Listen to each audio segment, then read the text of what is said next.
What's up mga idol? So ngayon mga idol ay gagawa naman po tayo ng video tutorial kung paano nga ba alisin ang background music. Background music ba? Hindi. Background picture mo. Yan, tama diba? So bagong lahat mag-intro na tayo.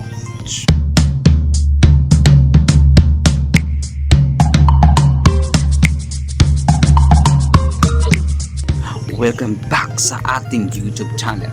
So, by the way, don't forget to subscribe my YouTube channel and hit the bell button para ma-notify po kayo sa lahat ng ating video.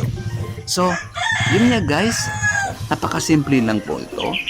Paano nga ba aalisin ang background picture mo? So, let's go guys, panoorin natin kung paano nga ba, kung ano ang apps na gagawin. So, ito na po tayo screen natin. So, nakikita nyo may yellow dyan guys. So, yan, pindutin nyo lang yan guys. So, pagkatapos pindutin, may makikita kayong yan. So, yan, hintayin natin dahil loading tayo. So, pagkatapos nyo may makita kayo dyan. So, upload image na pindutin nyo. Tapos, select. So, makikita nyo dyan na meron tayong So, yan. Yan. So, hanap tayo.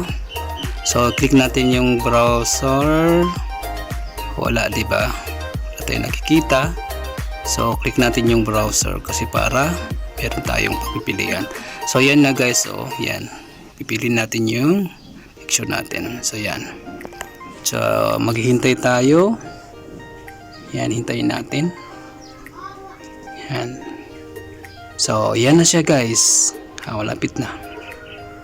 Sandali lang. Kasi online to guys.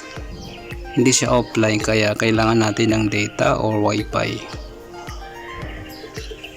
So, hintayin lang natin ng konti. Yan. O, wala na, 'di ba? Yan, simple lang, 'di ba? Napakadali. So, yan po guys. Nakikita nyo okay na siya. Wala na yung background. So, i-save lang natin. So, hindi, mali. So, ang save ay nasa gilid po sa left side. Yan. So, file downloaded. So, tingnan natin, check natin sa ating gallery. So, yan, meron na. So, finally yan na po.